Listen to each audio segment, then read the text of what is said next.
سنو نا ترمذی کی حدیث اور اسے یاد رکھنا. نبی پاک علیہ السلام نے فرمایا اپنے دکھ لوگوں کے سامنے نہ بیان کر دو، سیٹھوں نوابوں کو نہ بتاتے پھرنا، دنیا داروں کے سامنے جا کے نہ رونا کہ میں تکلیف میں ہوں. فرمایا اگر دنیا داروں کو دکھ بتاؤ گے رب تمہیں کبھی غنی نہیں کرے گا. اور لوگ ہیں کہ الٹا مذاق اڑائیں گے. آپ کی جس سے بڑی پکی یاری ہے نا، پکی، وہ تب تک پکی ہے جب تک آپ نے 50,000 مانگا نہیں. اور جس وقت آپ نے کہہ دیا کہ میں مجبور ہوں میری مدد کر، تو پھر ختم ہو گئی دوستی. لوگوں کے تعلقات آپ کے ساتھ تب تک ہیں جب تک آپ ان سے کوئی ضرورت وابستہ نہیں کرتے. کریم آبو فرمانے لگے بندوں کے سامنے دکھ نہ بیان کرنا، اللہ تجھے کبھی غنی نہیں کرے گا. تو اپنے دکھ اپنے رب کو بتا، تو دعائیں مانگ، تو اس کی بارگاہ میں حاضر ہو، تو اس کے حضور عرض کر. فرمایا اپنے دکھ اپنے رب کو بتا، وہ جلدی کرے یا دیر سے کرے تجھے ساری دنیا سے بے نیاز کر دے گا، تجھے کسی کا محتاج نہیں رہنے دے گا.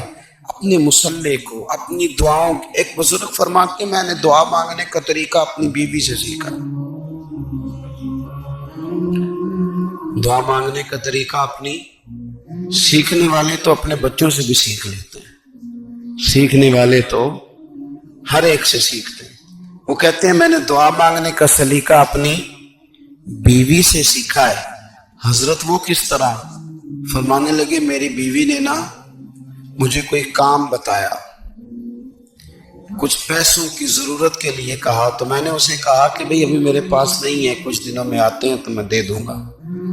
عورتوں کی عادت ہوتی ہے وہ بار بار یاد کراتی ہیں. 2-4 دنوں کے بعد پھر اس نے کہا حضرت وہ میں نے کہا تھا کچھ پیسے، میں نے اسے کہا کہ ابھی میرے پاس نہیں ہے، کچھ دنوں میں ملتے ہیں تو میں تمہیں دے دوں گا. اس نے کچھ دنوں کے بعد پھر کہا حضور وہ میں نے کچھ پیسے کہے تھے. فرماتے میں نے ڈانٹ دیا، میں نے کہا کہ کیا تو روز مجھے شرمندہ کرتی ہے، کہا نا میرے پاس نہیں ہے، ہوں گے تو دے دوں گا، تو روز یاد کراتی ہے. فرماتے اس نے پہلے تو میری ڈانٹ کو سہا، پھر میرے سخت جملوں نے اس کی آنکھوں میں آنسو پیدا کر دیے. پھر اس نے اپنے آنچل میں اپنے اس دکھ کو سمیٹا، اور پھر اس نے ایک جملہ کہا تو میں رو پڑا، اور مجھے اپنے رب سے مانگنے کا طریقہ آ گیا. مجھے کہنے لگی حضرت جی آپ نے ڈانٹ دیا، میں نے سہ لیا، پر آپ ہی میرے شوہر ہیں، بتائیں نا آپ سے نہ کہوں تو میں کس سے جا کے کہوں. فرماتے میں رو پڑا، اور میں کھل کے رویا، اور میں تڑپ کے رویا، اور پھر میری سسکیاں بند گئیں. تو مجھے کہنے لگی آپ کو کیا ہوا؟ میں نے کہا مجھے بھی دعا مانگنی آ گئی. جب میں اسے کہوں گا نا اللہ تو ہی میرا رب ہے، میں تجھ سے نہ کہوں تو میں کس سے جا کے کہوں؟ میں کیوں کسی بندے سے سوال کروں؟ میں کیوں کسی دنیا دار سے کہوں؟ میں تیرے بندوں کا، نیک بندوں کا وسیلہ لے کے، تیرے محبوب کی غلامی لے کے تیری بارگاہ میں آئے، تجھ سے نہ مانگوں تو کس سے مانگوں؟ سمجھ آ گئی ہے؟ جب میں اس رنگ میں مانگوں گا تو پھر رب میرے اوپر بڑا ہی فضل فرمائے گا، وہ میرے اوپر بڑی رحمت کرے گا، وہ میرے لیے آسانیاں کرے. عزیز دوستو ہم اس طرح کرنے لگے کہ ہم نے نا اپنے تعلقات پر اعتماد کرنا شروع کر دیا ہے. میرے تعلقات بہت ہیں. ہم نے اپنی دولت پر اعتماد کرنا شروع کر دیا ہے، میرے پاس دولت بہت. ہم نے اپنے علم پر، اپنی شہرت پر اعتماد کرنا شروع کر دیا ہے کہ میرے پاس فلاں چیز بہت ہے. یاد رکھنا جب بے نیاز اپنی صفت بے نیازی دکھاتا ہے تو بڑی بڑی دولتوں والے مجبور نظر آتے ہیں. بھائیو جب انسان کا رشتہ اپنے مالک کے ساتھ ہوتا ہے پھر تو غم بھی کچھ نہیں کہتے، پریشانیاں بھی کچھ نہیں کہتی، پھر تو زندگی صبر والی، پھر تو زندگی توکل والی، پھر تو زندگی بھروسے والی. پھر انسان اپنے آپ کو رسوا نہیں کرتا، دنیا داروں سے امیدیں اس کی ختم ہو جاتی، امیدیں اللہ رسول سے لگا لیتا، مضبوط ہو جاتا ہے، مضبوط، طاقتور ہو جاتا ہے، خوددار ہو جاتا ہے، باوقار باعزت ہو جاتا ہے. حضرت بہلول دانا رحمت اللہ علیہ بیٹھے تھے تو ہارون رشید حج کر کے آ رہا تھا. تو رستے میں حضرت شیخ سے ملاقات ہو گئی تو السلام علیکم کے بعد کہنے لگا حضور کوئی حکم ہو تو بتائیے گا. تو حضرت بہلول دنا فرمانے لگے تیرا رب کون ہے؟ اس نے کہا اللہ. تو فرمایا میرا کون ہے؟ کہا اللہ. فرمانے لگے تو بڑا ہی بیوقوف ہے، کیا تو یہ سمجھتا ہے کہ رب ہارون رشید کو تو دے گا اور بہلول دانا کو بھول جائے گا؟ تیرا بھی وہی رب ہے، میرا بھی وہی رب ہے. اس نے اگر تجھے دے کے آزمایا ہے تو ہو سکتا ہے مجھے نہ دے کے آزما رہا ہو. جب اس کی حکمت کے تقاضے ہوں گے تو عطا کرے گا اور دے گا. تو جا اپنا کام کر. بھائی اپنی روحانی زندگی، اپنی عبادات، اپنے وظائف، اپنے روزمرہ کے معاملات، اپنی دعائیں، اپنا استغفار. دیکھو کوئی مشکل کام تو نہیں، 2 رکوع ہیں سورہ واقعہ کہ اگر رات کو پڑھ لی جائے تو. میں کس طرح یہ بات بیان کروں کہ تعویذ بانٹنا آسان ہے اور وظیفہ بتانا مشکل ہے.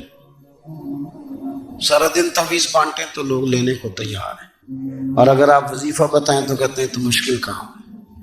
او خدا کے بندے، اگر آپ کا تعلق قرآن پاک کے ساتھ مضبوط ہو، قرآن پاک کے ساتھ اگر آپ کا رشتہ ہو، لوگ سفارشیں ڈھونڈتے ہیں نا دنیا میں، کوئی تعلق مل جائے تو میرا کام ہو جائے.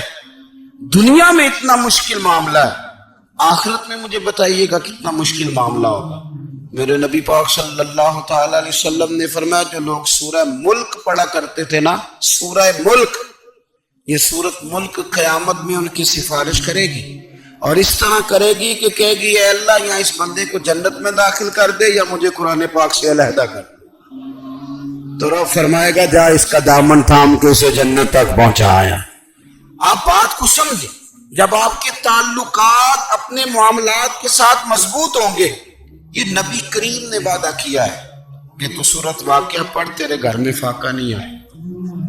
حضرت عبداللہ ابن مسعود رضی اللہ تعالیٰ عنہ بیمار تھے تو حضرت عثمان غنی رضی اللہ تعالیٰ عنہ تیمارداری کے لیے تشریف لے گئے اور جا کر کے کہا کہ آپ بڑے بیمار ہیں، آپ کی بیٹیاں زیادہ ہیں، میں چاہتا ہوں کہ خزانے میں سے کچھ مدد کروں. تو سیدنا عبداللہ ابن مسعود رضی اللہ تعالیٰ عنہ اٹھ کے بیٹھ گئے اور کہنے لگے امیر المومنین، اللہ آپ کو میری طرف سے، میری بیٹیوں کی طرف سے بہتر صلہ دے. میری بیٹیوں کو کسی خزانے کی ضرورت نہیں، میں نے انہیں خزانہ دے دیا ہے. کہا جناب آپ نے کون سا خزانہ دیا ہے، میں آپ کے مالی معاملات کو جانتا ہوں. تو فرمانے لگے امیر المومنین، میرے نبی کریم نے فرمایا ہے جو سورت واقعہ پڑھے اسے کبھی فاقہ نہیں آتا. میں نے بیٹیوں کو یاد کرا دی ہے، یہ خزانہ میں نے انہیں دے دیا ہے. وہ سارے والدین سنیں جو بیٹیوں کے لیے پریشان رہتے. حضرت عبداللہ ابن مسعود نصیحت کر رہے ہیں، فرمانے لگے میں نے سورت واقعہ یاد بھی کرا دی ہے، پڑھنے کی عادت بھی ڈال دی ہے. حضور نے فرمایا جو سورت واقعہ پڑھے اسے فاقہ نہیں آتا. کہنے لگے چاند تو اپنی جگہ چھوڑ سکتا ہے، سورج گر سکتا ہے، تارے ٹوٹ سکتے ہیں، پر مدینے والے رسول کی بات غلط نہیں ہو سکتی. حضور نے فرمایا فاقہ نہیں آئے گا تو انشاءاللہ کبھی بھی نہیں آئے گا. کرنے کا کام یہ ہے کہ ہم اپنے معاملات، اپنی عبادات، اپنی دعائیں کبھی 10 منٹ عادت ہو جائے نا دعا مانگنے کی علیحدہ سے رات کو. حضور نے فرمایا جو فرض نماز کے بعد دعا مانگے اللہ اس کی قبول کر لیتا ہے. نبی پاک صلی اللہ تعالی علیہ وسلم نے فرمایا اللہ مسافر کی دعا قبول فرماتا ہے. حضور نے فرمایا اللہ مظلوم کی دعا قبول فرماتا ہے. حضور نے فرمایا بیمار سے دعا کراؤ اللہ اس کی دعا قبول فرماتا ہے. میرے نبی پاک نے فرمایا ماں باپ جب بھی اولاد کے لیے ہاتھ اٹھائیں، ویسے تو بلے شاہ تو آسمانی اڑ دیا ہی پھڑ دیں، جڑا گھر بیٹھا انہوں بھڑیا ہی نہیں. حضور فرمانے لگے ماں باپ جب بھی اولاد کے لیے دعا فرمائیں اللہ ان کی دعا کو قبول کرتا ہے. آپ اپنا تعلق بنائیں دعا کے ساتھ، عبادت کے ساتھ، مصلی کے ساتھ رشتہ بنائیں، استغفار پڑھیں. صلاح الدین ایوبی صلیبی جنگوں میں تھے، رات کو مسجد اقصی میں نماز پڑھی تو پریشان تھے. ایک بزرگ سے ملاقات ہوئی تو وہ کہنے لگے کہ آپ بڑے پریشان ہیں. کہنے لگے حضور پریشان اس لیے ہوں کہ پہلے ہی مسلمان کمزور ہے. اب میں نے سنا ہے دشمن کا ایک بحری بیڑا وہ جنگی سامان سے بھرا ہوا آ رہا ہے، تو اب ان کے پاس اور تلواریں اور نیزے آ جائیں گے. مسلمانوں کے پاس پہلے ہی وسائل کی کمی ہے، پریشان کس طرح کر کے مقابلہ کریں گے. یہ بات کہتے ہی صلاح الدین ایوبی نے بزرگوں سے کہا حضور آپ بھی دعا کرنا، دعا کی بڑی طاقت ہے. میرے نبی پاک نے فرمایا دعا مومن کا ہتھیار ہے. دعا مومن کا. حضور نے فرمایا تقدیر کو سوائے دعا کے کوئی چیز نہیں بدل سکتی. دعا مومن کا ہتھیار ہے، یہ کافر کے پاس کوئی نہیں، یہ ہتھیار ہے مومن کا. اللہ کرے آپ کو سمجھ آئے. پھر سنیں، کئی بار کہہ چکا ہوں یہ ہتھیار ہے. کافر کے مقابلے میں جو تیرے پاس سب سے بڑا ہتھیار ہے وہ دعا ہے. دعائیں کرانی چھوڑ دی، کرنی چھوڑ دی، لینی چھوڑ دی. حضرت سیدنا انس بن مالک رضی اللہ تعالیٰ عنہ فرمایا کرتے تھے میں نے وہ رنگ دیکھا ہے جب حضور دعا مانگتے تھے اور حضور کی مقدس آنکھوں میں آنسو بھی ساتھ ہی بہا کرتے تھے. میں نے وہ انداز دیکھا. تو صلاح الدین ایوبی بزرگ سے کہنے لگے آپ بھی دعا کیجیے، اور خود رونے لگے اور سر سجدے میں رکھ کے رونے لگے اور عشاء سے لے کر فجر تک روئے، خوب روئے. صبح وہ بزرگ آئے تو صلاح الدین ایوبی کا خوبصورت اور ہنستا ہوا چہرہ دیکھا. کہنے لگے آپ بڑے خوش ہیں، رات تو میں نے بڑے روتے ہوئے دیکھا تھا. تو کہنے لگے حضور وہ جو بحری بیڑا آ رہا تھا نا وہ پانی میں ڈوب گیا ہے، اب وہ نہیں آ رہا. ابھی خبر آئی ہے تو میں بڑا خوش ہوں. بزرگ کہنے لگے اوٹ سینے سے لگ اور سن ایک بات، وہ بحری بیڑا پانی میں نہیں ڈوبا، وہ تیرے آنسوؤں میں ڈوب گیا ہے.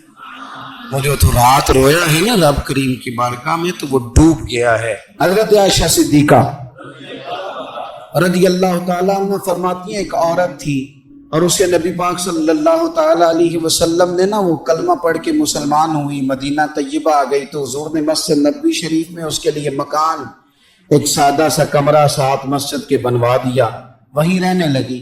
اکثر وہ سیدہ طیبہ کے پاس آتی تو حضرت عائشہ صدیقہ رضی اللہ تعالیٰ عنہ فرماتی ہیں وہ بڑی باتیں سناتی اور آخر میں کہتی وہ ہار والا دن بھی بڑا عجیب دن تھا اور میرے رب کی قدرتوں کا دن تھا، وہ بھی بڑا عجیب دن تھا.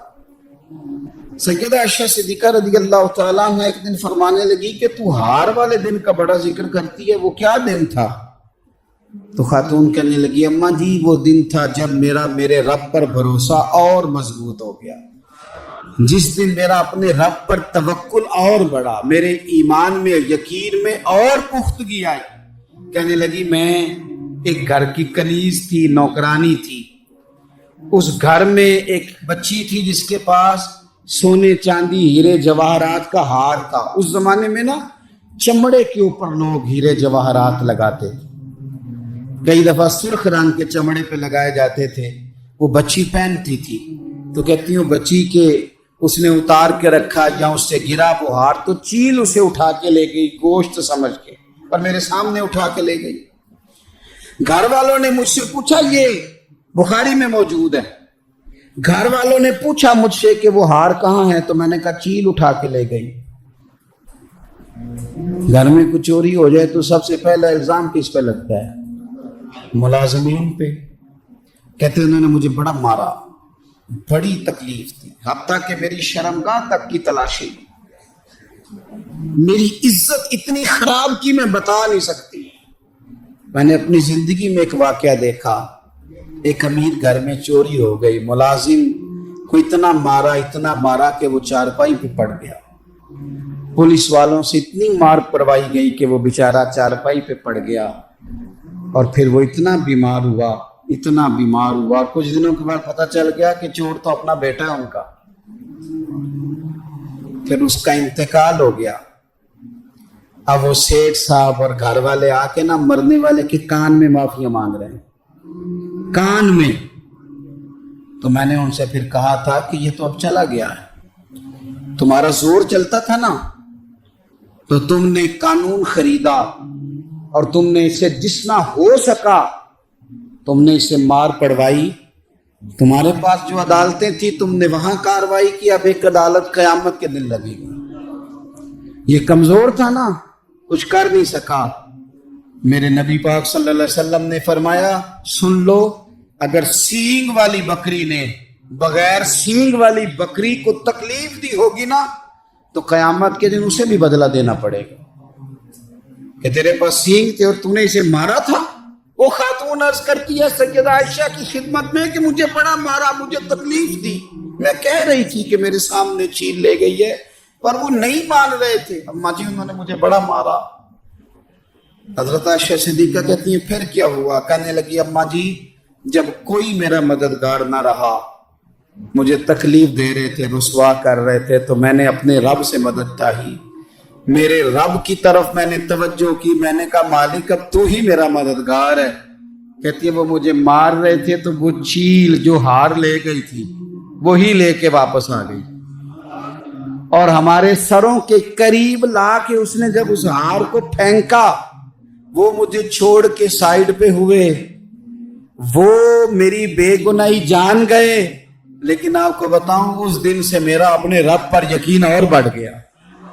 مجھے سمجھ آ گئی کہ جب انسان پورا ٹوٹ جاتا ہے اور جب کوئی چاروں جانب اس کا مددگار نہیں ہوتا تو رب تو ہوتا ہے نا, اللہ تو اس کا مددگار ہوتا ہے نا. وہ تو پھر اپنے اس بندے کی مدد کرتا ہے نا, پھر وہ تو توانائی دیتا ہے نا, وہ تنہا نہیں چھوڑتا. وہ تو آنسوؤں والوں کے آنسوؤں پہ بڑا کرم فرماتا ہے. وہ تو قسم پرسی میں آ جاتا ہے, اس کی رحمت بڑھ کے استقبال کر لیتی. او میری ملت کے جوانوں, مزہ نہیں آ جاتا جب ساری دنیا سوئی ہو, ساری دنیا, اور بستر بھی گرم ہو اور نیند بھی پورا غلبہ کر رہی ہو, اور اچانک گھنٹی بجے دماغ میں, آنکھ کھلے, گھڑی پہ نظر پڑے, 3:30 4 بجے کا پیغام گھڑی بتائے, اور کوئی چڑھتی جوانی والا اٹھ کے وضو کرے, اور جب وہ مصلی کھول کے بچھائے تو مدینے والے محبوب کہتے ہیں کہ ہر نماز پہ رب ثواب دیتا ہے, اور جو اٹھ کے تہجد کی نماز پڑھے اسے دیکھ کے تو رب مسکراتا ہے. جو اس کی شان کے لائق ہے, جو اس کی شان کے لائق, وہ مسکراتا ہے, خوش ہوتا ہے کہ میرا بندہ تہجد میں اٹھ گیا. وہ مسکراتا ہے. کاش ہماری صبح کبھی اپنے مالک کے نام ہو جائیں. کاش کے صبح حضرت ابو الحسن رحمت اللہ تعالی علیہ, حضرت معاذ ابن جبل رضی اللہ تعالیٰ عنہ کے پاس بیٹھا کرتے تھے. فرماتے ہیں ان سے جو پیار بڑھا تو پھر میرا مصلی سے بھی بڑھ گیا. تابعی ہیں, فرماتے ہیں صحابی رسول سے محبت ہوئی تو ذکر سے بھی ہو گئی, پھر درود شریف سے بھی ہو گئی. محبت ان سے بڑھی تو پھر اللہ نے مسجد کا پیار بھی بڑھا دیا. آپ فرماتے ہیں کہ میری ہر وقت طبیعت چاہتی تھی کہ بس اللہ اللہ کرو, بس اللہ اللہ کرو, بس نہ میں ذرا تھوڑی جان چھڑاؤں لوگوں سے, کو 10 منٹ ملے تو میں کچھ 4 نفل پڑھ لوں, میں تھوڑا سا نہ بچوں لوگوں سے, اور مجھے تسبیح ملے تو میں نہ کچھ 400-500 دفعہ استغفار پڑھوں, سبحان اللہ, الحمدللہ, اللہ اکبر, لا حول ولا قوت الا باللہ, میں نہ تسبیحات پڑھوں. فرماتے ہیں کہ بچے تھے گھر میں 6-7, غربت تھی, کام ملتا کوئی نہیں تھا, اور میں کام چور نہیں تھا, کام ڈھونڈتا تھا, پر اللہ کی قدرت کے کام نہیں ملتا تھا. فرماتے ہیں کہ میں نے ایک دن اپنی اہلیہ سے کہا کہ آج میں پھر جاتا ہوں کام ڈھونڈنے, تو میری بیوی بڑی فرما بردار تھی, پر اس دن نہ غربت کے ہاتھوں تانگ آ کے کہنے لگی آج نانا کوئی تو چیز لے کے آیا, تو مجھ سے بچوں کی بھوک نہیں دیکھی جاتی ہے. سب روگاں دا روگ محمد جس دا نام غریبی, کانڈ بلا کے لنگ جاندے نہیں دوست یار قریبی. آج نہ کچھ لے کے آیا تو میں بچے لے کے چلی جاؤں گی. شیخ فرماتے ہیں کہ میں بڑا پریشان گھر سے نکلا, پر میں نے صبح سے لے کے زور تک کام ڈھونڈا, کام ملا کوئی نہیں. تو میرے دل میں خیال آیا چلو کام نہیں ملتا تو اللہ اللہ تو کرے نہیں. چلو بندوں کی مزدوری نہیں ملتی تو رب کریم کی عبادت ہی کرتے ہیں. فرماتے ہیں کہ میں نے فرات کے پانی سے وضو کیا نہر کے. شدید دھوپ تھی، ساتھ ریت تھی اور ریت تپ رہی تھی. میں نے اپنا رومال وہیں مصلی کے طور پر بچھا لیا اور فرماتے ہیں کہ زور سے لے کر عصر تک نماز پڑھی. دھوپ بھی پورے زور پہ پر میرے سجدے کا ذوق بھی پورے زور پہ. فرماتے ہیں سورج بھی چمک رہا ہے اور رب کی عبادت کا ذوق بھی پورے زور پہ. میں سجدہ کروں تو پھر میرا اٹھانے کو جی نہ چاہے. میرے استاد لکھا کرتے تھے، یہ ان کا شعر ہے، وہ کہا کرتے تھے مجھے سوز دے، مجھے ساز دے اور مجھے نیم شب کا نیاز دے. دم سجدہ خود کو میں توڑ دوں، مجھے ایسا ذوق نماز دے. اور میں تیری بہار کا پھول ہوں، میں کھلا بھی ہوں تو تیرے لیے. مجھے میری شاخ سے توڑ لے، مجھے اپنی زلف کا ناز دے. بھائی فرماتے ہیں کہ عصر تک میں نے نفل پڑھے. دل ڈھلنے لگا، عصر کی نماز پڑھی اور میں وہاں سے چلا. اب میں جب نکلنے لگا تو دل میں خیال آیا کہ چھوٹی چھوٹی دیواریں ہیں گھر کی، بغیر کچھ لیے جاؤں گا تو بیوی دور سے دیکھے گی تو شور کرے گی کہ پھر خالی ہاتھ آ گیا ہے. کہتے میں نے اپنے اسی رومال میں جس پہ میں نے نماز پڑھی تھی رومال میں کیا عقیدے پنجابی جسافہ کہتے ہیں اسی میں میں نے کچھ ریت بھر لی کہ وہ دور سے دیکھے گی تو سمجھے گی کچھ لے کے آیا ہے.